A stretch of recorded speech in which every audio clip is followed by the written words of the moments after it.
I was a double major in history and comparative literature, and I had really supportive faculty in both departments who encouraged me to do a thesis in each field. So, you know, through exploring these questions, I knew that I wanted to continue doing something intellectually rewarding. I wasn't quite sure what.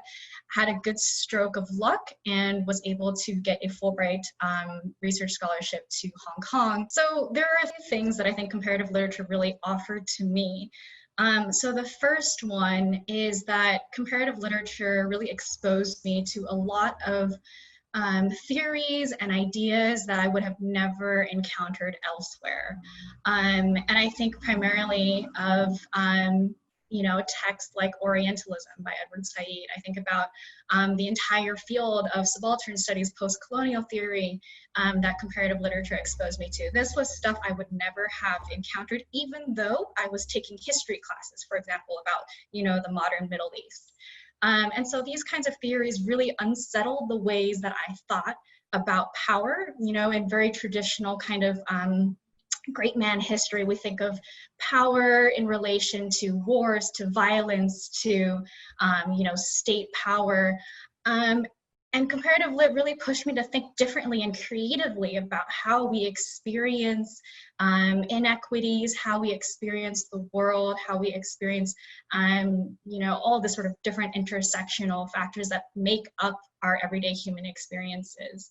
So, you know, I cannot be more grateful to comparative literature for, you know, breaking down these doors and opening me to a whole new way of thinking and questioning. I'll tell you about the very first COMP Lit class that I ever took.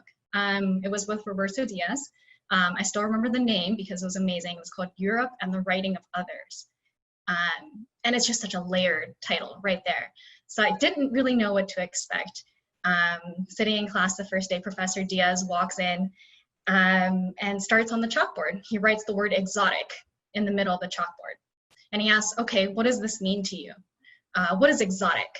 And we start listing as a class all the things that we think are exotic. Cars, models, food, you know, all of these things that we think are exotic.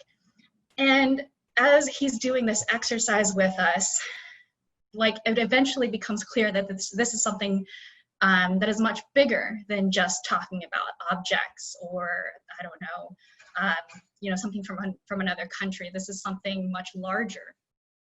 And that moment stands out to me so vividly because I think it speaks to how deeply the ideas that come out of comparative literature, the ideas that come out of this practice, really reshape the entire way that we see the world. You know, as an Asian American myself, I grew up not quite understanding what that meant, what it meant to look the way I do in the society that I live in. And that class was not just intellectually electrifying, but also personally illuminating, right? It set me on a path that obviously resonates today because I'm now studying race and politics among Asian Americans. So I'll never forget that class.